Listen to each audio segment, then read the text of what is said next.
welcome back. I've got a couple of questions asking what I do for masking my models. So this is a scrap part that I had, and I'm gonna show you the process that I use to mask and paint my models with Airbrush. So obviously you see here there is an embossing around the helmet. So let's say if I wanted to change and paint different colors, and even the skull there, it doesn't come out. So if I had to mask that in, I would need to put like masking tape and stick something in like this, which is usually a bit annoying and difficult to read. So for these cases I usually like to use blu-tack. So if you're familiar with blu-tack, this is basically just this putty that you can just knead, and it's not very sticky. It's used to kind of temporarily hold stuff around, so that's pretty simple and easy to do. So just knead it until it gets a little bit sticky, model it according to the area that you want to cover, and just push it into the gap. So especially when it's big gaps, and you can see it can get a little bit stringy, but it breaks easily if you pull quick. So yeah, especially in recesses like the skull here, it's very easy and straightforward to mask, because you know, just push it in and everything kind of gets sealed. One good thing about this is that you can shape and move things around as needed, so it's never locked in per se. So let me just finish here, putting a little bit more into the eye opening here, and another little bit here, and that's pretty much done if I wanted just to isolate the skull inside. Now, like I said, this is never gonna dry out or get solid, so you get like a tool like this. You can use like a pencil or anything like that, and start shaping accordingly.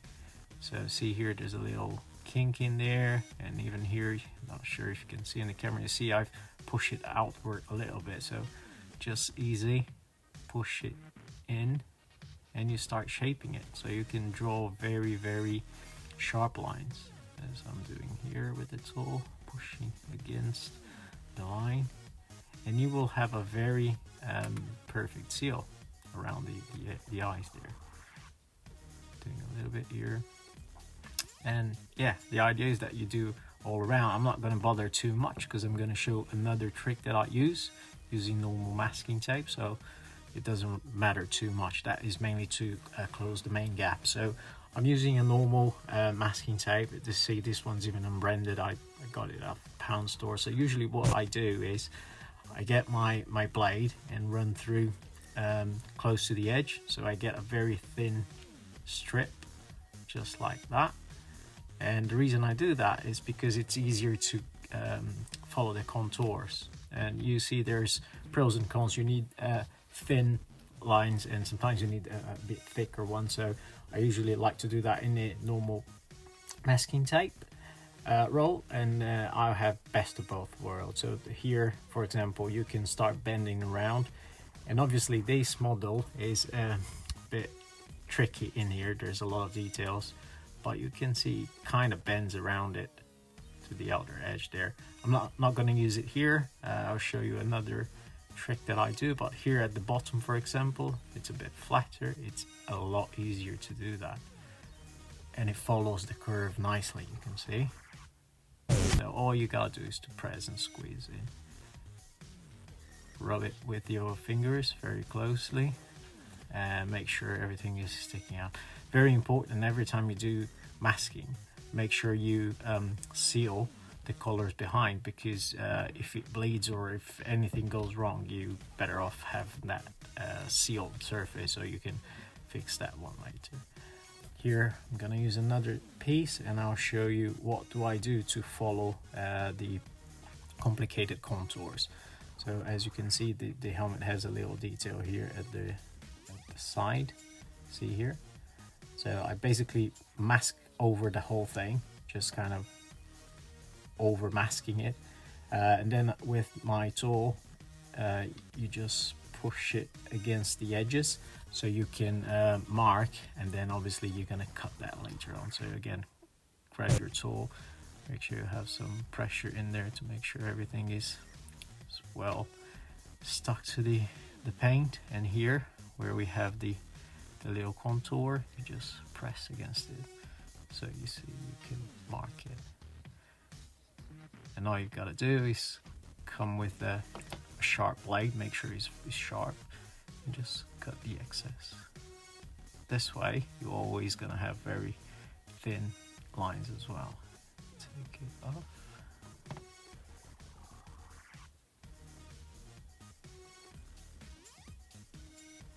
And there you have it.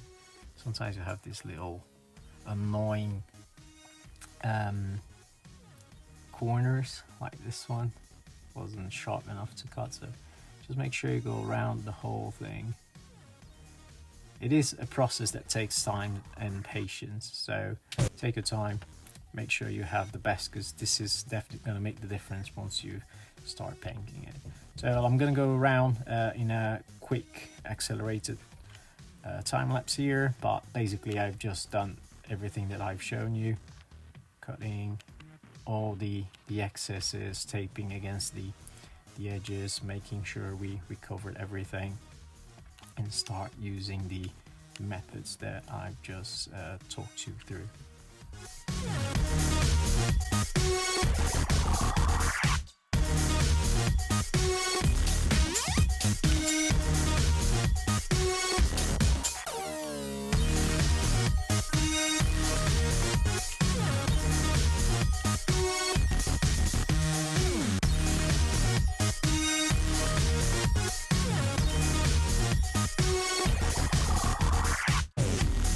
Now sometimes the paint is a bit delicate, like this metallic one that I use from Speed Paint, and the worst thing that could happen when you're masking stuff is as soon as you finish, you peel it off, things come out, the paint will be ripped off together. So in these cases sometimes I use normal Play-Doh, as you can see here, because it's way less sticky than anything else, and it does a perfect job masking it, just like the blu-tack.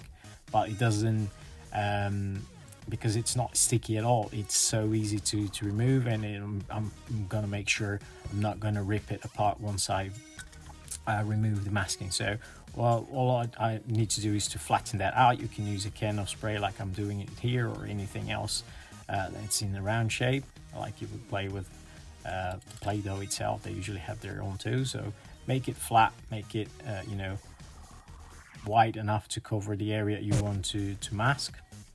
You can cut a little bit here, or like I said, use the Play-Doh tools. Doesn't need to be a scalpel like this. And all you gotta do is to press it firmly against the part you want to mask. And once again, it doesn't stick at all, so sometimes a bit tricky to make sure you cover all the areas you want to cover. But just like the blu-tack, it's never gonna settle. You can squeeze in, you can model it, you can take it apart and put it back together. It doesn't really matter how many times you're gonna attempt. You see, it leaves no residue at all, everything gets out and everything is clean again. But it does a perfect job masking it, so that's why I use it for models that I am a bit scared of peeling the paint out. So I'm just gonna speed this up so you guys can see. And again, use your tools, use anything to help you getting that very nice and sharp edge. Once you're happy with the masking, obviously you just need to paint the model. Once again, this is just a scrap part I'm using to show you the process, so I'm not going to take much care of it. But yeah, use a rattle can to spray it all over, and make sure it's dry enough before you start peeling it apart. I know it's very satisfying and sometimes very difficult to wait, but yeah, if the paint is not too dry, you might be getting problems removing it. If it's too dry also, it's probably gonna break, and you don't want it very much. So usually, depending on the paint you're using, it takes about a couple of hours for it to dry enough to be able to peel. So this is the rule of thumb I usually use, like an hour to 2 hours would be enough to start peeling things apart. So here, as you can see, you can take the tape first, a lot easier with the bare fingers. Obviously use any tools necessary to make sure you take every single tiny little piece. And here, the details at the forehead, building up very nicely.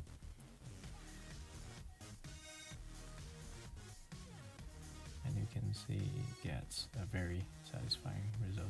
So for the blue tack itself, it's also very simple and easy. Just pull it and it should come apart very easily. If it leaves any residue like here, just roll it, knead it a little bit, and use the blue tack itself to remove, and you see, squeaky clean and painted. Now let's have a look here. You can see very crisp lines. There's a bit of a miss here because I rushed a little bit, but overall you can see how crisp the lines were using this method. So I really recommend it, especially when you have these details that are like embossed or anything like that. It works very well for these type of masking. Here obviously I can touch it up in this case, and on the other side here I was a bit rushing, and you see I left a bit of a gap when I used to cut with the knife, so obviously I can also retouch that, but take your time, don't rush, and you're gonna have a very nice and finished result. Thanks for watching, see you next time.